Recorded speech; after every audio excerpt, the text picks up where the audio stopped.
Today we're going to cut out this little sign for a person who is into yoga. The caption is "Be strong, be calm, be grateful." Now it's not a very big sign. I've got the pattern done out on an 8.5 by 11 sheet of paper. We're going to trim it down, of course, and we're going to fit it onto a piece of wood called Lati, L-A-T-I.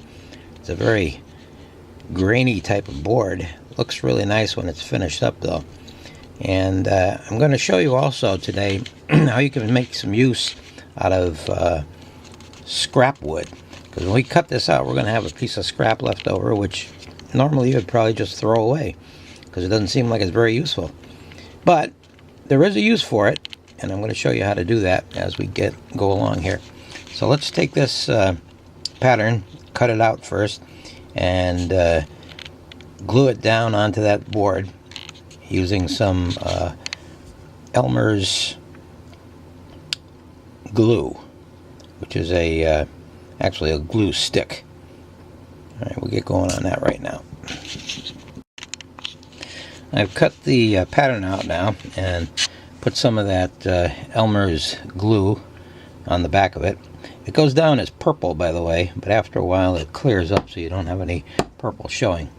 And then I've put the pattern down, glued it to this board. I've also put down some yellow painter's tape on the board first. That'll help to protect the blade, protect the wood too, as we start cutting. And it also gives a surface to put the pattern down on. So that's all been glued down nicely. Now the important thing here to make use of this extra wood that's going to go to waste, this up in here will probably be just waste later on. We're going to make sure that we've got enough on the top and around the edges here so we can create what is called an improvised base, or in this case an improvised layer base. And I'll show you what I mean by that later on. So I'm going to go cut this out right now. I won't bore you with the cutting of it. I've got to drill some holes, of course, for the entry holes for the saw blade. But I'm going to cut this out, and I'll come back after and show you how we're going to work this extra piece in to make a good part of the sign and make it a little more attractive. Okay, I finished cutting out the sign. It's all done now, and I took the tape off it, and it's ready to be sanded down right now. But what we've got left over is this piece of scrap wood, which normally you probably end up just throwing away or cutting up into little tiny pieces, which would be somewhat worthless. So what I'm going to do is I'm going to make a base out of this, and I do what is called a custom improvised cut. But to make it easier for you to see, I sort of blacked it out in marker here. I might still, when I cut this, I might still just change this pattern and improvise it a little bit to make it smaller, because we're not actually going to use this as a base. We're going to use this as a layer on top of the base. So it's sort of an extension off the wood sign itself. So when we put the wood sign up, the base will jut out on the bottom like that, and it'll be on top of another plainer piece of wood, which will be a contrast to it. So what we want to do now is take this over to the scroll saw and cut it out.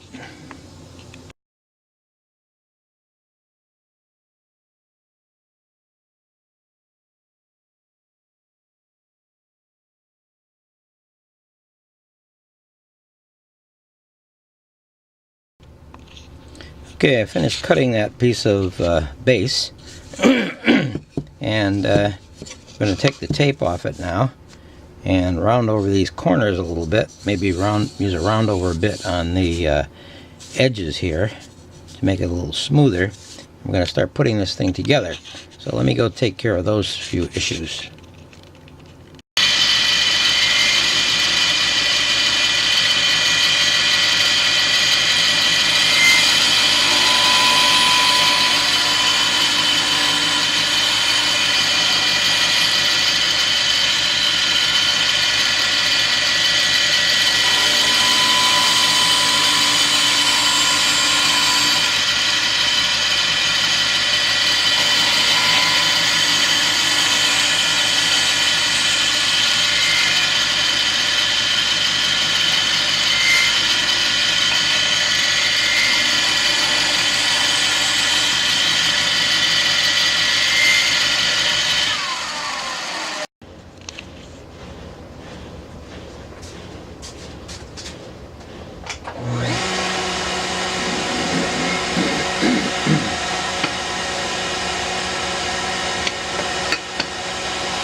Okay, I've sanded the base down, rounded over the edges. Everything looks nice and smooth now. And I actually could use that as a base for the sign if I wanted to. And it would work fine. But what I'm going to do is make a layered base. So I'm going to need another piece of wood. I think I'm probably going to just use plain old pine for the bottom. And this is going to be a layer on top of it. And the sign will go on top of that.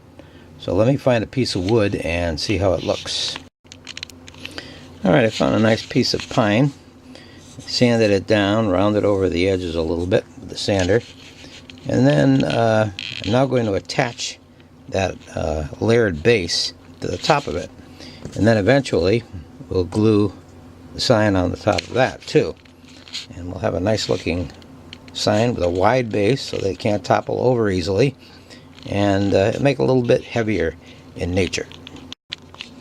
Alright, I've attached the sign to the base, the layered base, and then I attached the layered base to the complete base at the bottom, which is nothing but a rectangular piece of pine.